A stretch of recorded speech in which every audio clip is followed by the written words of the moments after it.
నామానికి మహిమ కలుగును గాక. ఈ మధ్యాహ్న సమయంలో ప్రభువైన యేసుక్రీస్తు వారి నామంలో మీ అందరికి కూడా లింక్ పెట్టమంటే నువ్వు డిస్టర్బ్ చేస్తావు. లింక్ పెట్టినా నా వందనాలు తెలియపరుస్తూ ఉన్నాను. ఈ సమయంలో చిన్న ప్రార్థన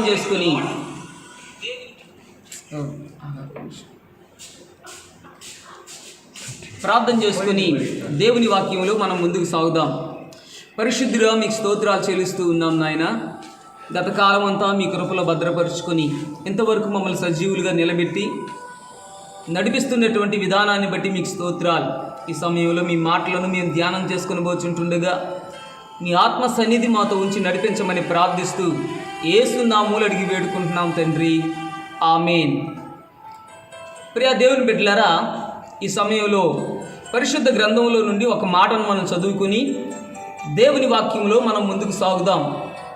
పరిశుద్ధ గ్రంథంలో నుండి కీర్తనల గ్రంథము 101వ కీర్తన 6వ వచనాన్ని మనం చదువుకుందాం. నా యొద్ద నివసించినట్లు దేశంలో నమ్మకస్తులైన వారిని నేను కనిపెట్టుచున్నాను. ఇక్కడ చదవబడినటువంటి మాటను మనం గమనించినట్లయితే, నా యొద్ద నివసించినట్లు దేశంలో నమ్మకస్తులైన వారిని నేను కనిపెట్టుచున్నానని దేవుడు సెలవిస్తూ ఉన్నాడు. అంటే ప్రియ దేవుని బిడ్డలారా, దేవుని దగ్గర మనము నివసించాలి అంటే నమ్మకస్తులుగా మనం జీవించాలి. అపనమ్మకస్తులుగా మనం ఉంటే దేవుని దగ్గర మనము జీవించలేం. దేవుని దగ్గర మనము సహవాసం కలిగి దేవునితో పాటు ఆయన మార్గాల్లో మనం బలమైనటువంటి ఆయన బిడ్డలుగా ముందుకు మనం సాగాలి అంటే దేవుడు మనలో కోరుకునేది ఏంటంటే నమ్మకత్వాన్ని. కాబట్టి నమ్మకమైనటువంటి వారిగా మనం ముందుకు సాగాలి. ఎందుకొరకంటే పరిశుద్ధ గ్రంథంలో దేవుని వాక్యం ఈ విధంగా తెలియపరుస్తూ ఉంది. కీర్తనల గ్రంథము 14వ కీర్తన 2వ వచనాన్ని మనం గమనించినట్లయితే, వివేకము కలిగి దేవుని వెతకువారు కలరేమోనని దేవుడు ఆకాశంలోంచి చూచి నరులను పరిశీలన చేస్తూ ఉన్నాడు. అంటే ప్రియ దేవుని బిడ్డలారా, దేవుడు ఎందుకు మీది ఆకాశంలో నుండి చూచి నరులను ఎందుకు పరిశీలన చేస్తూ ఉన్నాడు అంటే, భూమి మీద ఆయనకు నమ్మకస్తులు కావాలి. ఈ అంత్య దినాల్లో జీవిస్తున్నటువంటి మనము దేవుని దగ్గర నమ్మకమైనటువంటి వారిగా మనం ముందుకు సాగాలి. అప్పుడే ప్రియ దేవుని బిడ్డలారా, దేవుడు ఆయన కార్యాలు మన జీవితాల్లో జరిగిస్తాడు. బైబిల్ గ్రంథంలో కొంతమంది నమ్మకస్తులను మనం జ్ఞాపకం చేసుకుని దేవుని వాక్యాన్ని మనం ముగించుకుందాం. పరిశుద్ధ గ్రంథంలో మనం గమనించినట్లయితే నెహెమ్యా గ్రంథము 9వ అధ్యాయం 7-8 వచనాలు మనం చదివినట్లయితే,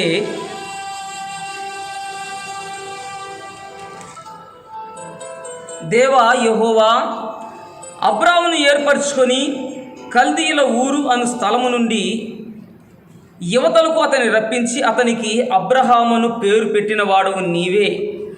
అతడు నమ్మకమైన మనస్సు గలవాడని ఎరిగి. ఇక్కడ మనం గమనించినట్లయితే ప్రియ దేవుని బిడ్డలారా, దేవుడు భక్తుడైనటువంటి అబ్రామును జ్ఞాపకం చేసుకొని అబ్రామును దేవుడు పిలుచుకున్నాడు. అబ్రామును దేవుడు పిలుచుకొని ఊరు అనేటువంటి పట్టణంలో నుండి దేవుడు అబ్రామును పిలుచుకొని ఊరు అనేటువంటి స్థలము నుండి యువతలకు అతన్ని రప్పించి అతనికి అబ్రహాము అని పేరు పెట్టాడు. ప్రియ దేవుని బిడ్డలారా, ఇక్కడ దేవుని వాక్యాన్ని మనం గమనించినట్లయితే, దేవుడు అబ్రహాము గారిని పిలుచుకోవటానికి గల కారణం ఏంటి అని మనం గమనించినట్లయితే, దేవుడు అబ్రహాములో నమ్మకమైనటువంటి మనస్సును చూస్తూ ఉన్నాడు.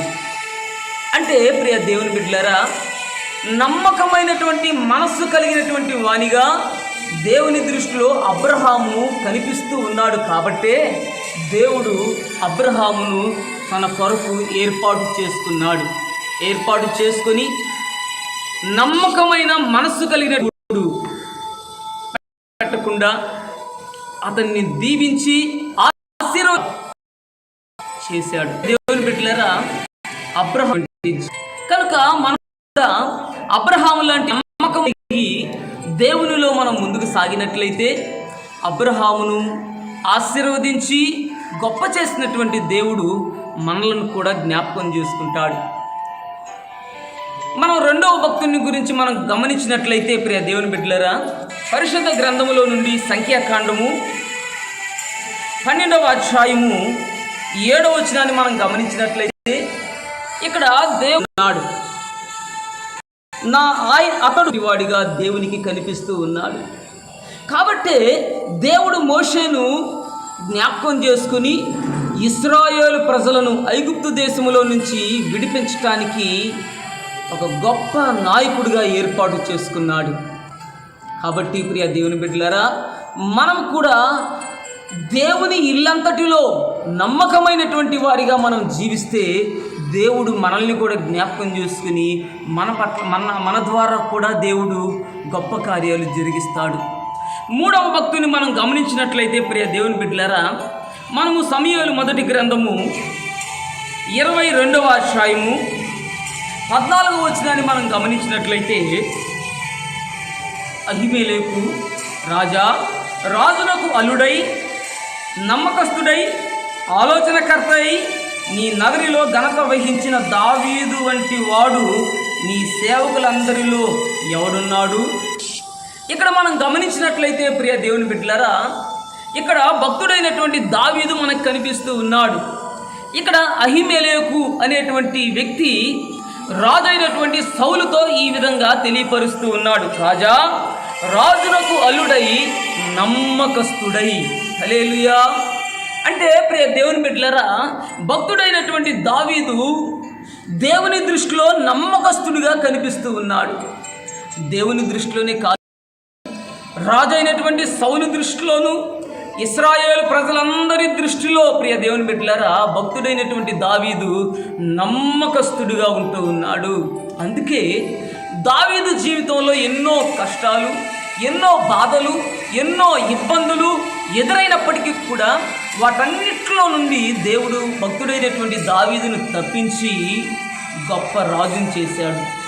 అలాగైతే ప్రియ దేవుని బిడ్డలారా, ఈ మాటలను వింటున్నటువంటి మనము కూడా దావీదు వలె నమ్మకస్తులుగా మనము కూడా జీవించినట్లయితే ప్రియ దేవుని బిడ్డలారా, దావీదు కలిగినటువంటి శ్రమలన్నింటిలో నుండి తప్పించి దావీదును గొప్ప చేసినటువంటి దేవుడు మనకు కూడా ఎదురవుతున్నటువంటి ఎన్నో శ్రమలు, ఎన్నో బాధలు, ఎన్నో ఇరుకు ఇబ్బందులు ఎదురవుతూ ఉంటాయి. ఇలాంటి అననుకూలమైనటువంటి పరిస్థితులన్నింటిలో నుండి దేవుడు విడుదల కలిగించి గొప్ప చేసేటువంటి గొప్ప దేవుడై ఉన్నాడు. కనుక దావీదు వలె మనము కూడా దేవుని దృష్టిలో నమ్మకస్తులమై మనం ముందుకు సాగుదాం. 4వ భక్తుని మనం గమనించినట్లయితే ప్రియ దేవుని బిడ్డలారా, నెహెమ్యా గ్రంథములోని 7వ అధ్యాయము 2వ వచనాన్ని మనం గమనించినట్లయితే ఇక్కడ ఒక భక్తుడు మనకు కనిపిస్తూ ఉన్నాడు. నా సహోదరుడైన హనానికిని, కోటకు అధిపతి అయిన హనన్యాకును యెరూషలేము పైన అధికారం ఇచ్చి తిని, హనన్యా నమ్మకమైన అందరికంటే దేవుని యందు భయభక్తులు గలవాడు. దేవుని బిడ్డలారా, ఇక్కడ మనం గమనించినట్లయితే భక్తుడు మనకు కనిపిస్తూ ఉన్నాడు. ఇక్కడ హనన్యా గురించి దేవుడు తెలియపరుస్తున్నటువంటి మాట ఏంటంటే, ఇతడు నమ్మకమైన మనుష్యుడు. హల్లెలూయా. అంటే ప్రియ దేవుని బిడ్డలారా, భక్తుడైనటువంటి నెహెమ్యా హనన్యాని గమనించాడు. మనుషుల దృష్టిలో నమ్మకస్తుడిగా జీవిస్తూ ఉన్నాడు. అంతేకాకుండా దేవుని దృష్టిలో కూడా నమ్మకస్తుడిగాను, అక్కడ ఉంటున్నటువంటి ప్రజలందరి కంటే ఎక్కువగా దేవుని యందు భయభక్తులు కలిగినటువంటి వాడిగా హనన్యా జీవిస్తూ ఉన్నాడు. అందుకే నమ్మకమైనటువంటి హనన్యాను దేవుడు జ్ఞాపకం చేసుకొని యెరూషలేము మీద ఒక గొప్ప అధికారిగా దేవుడు నియమించాడు. అలాగైతే ప్రియ దేవుని బిడ్డలారా, మనము కూడా భక్తుడైనటువంటి హనన్యా వలె దేవుని యందు భయభక్తులు కలిగి దేవుని దృష్టిలో నమ్మకస్తులుగా మనం జీవించినట్లయితే హనన్యాకు అధికారం ఇచ్చినటువంటి దేవుడు మనకు కూడా గొప్ప అధికారాన్ని ఇచ్చేటువంటి గొప్ప దేవుడై ఉన్నాడు. హల్లెలూయా.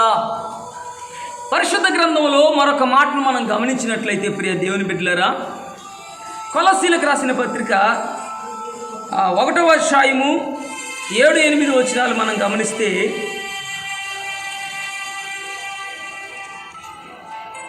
ఇక్కడ ఎపఫ్రా అనేటువంటి ఒక భక్తుడు మనకు కనిపిస్తూ ఉన్నాడు. అతడు మా విషయంలో నమ్మకమైన క్రీస్తు పరిచారకుడు. అంటే ప్రియ దేవుని బిడ్డలారా, ఎపఫ్రా భక్తుడైనటువంటి పౌలు దృష్టిలోను దేవుని దృష్టిలోను నమ్మకమైనటువంటి వానిగా జీవిస్తూ ఉన్నాడు. కాబట్టి దేవుడు ఎపఫ్రాను జ్ఞాపకం చేసుకుని ఒక నమ్మకమైనటువంటి పరిచారకునిగా దేవుడు జ్ఞాపకం చేసుకుని దేవుని పరిచారకుడిగా ఎపఫ్రాను నడిపిస్తూ ఉన్నాడు. అలాగైతే ప్రియ దేవుని బిడ్డలారా, ఈ మాటలు వింటున్నటువంటి మనము కూడా ఈ అంత్య దినాలను జీవిస్తున్నటువంటి మనము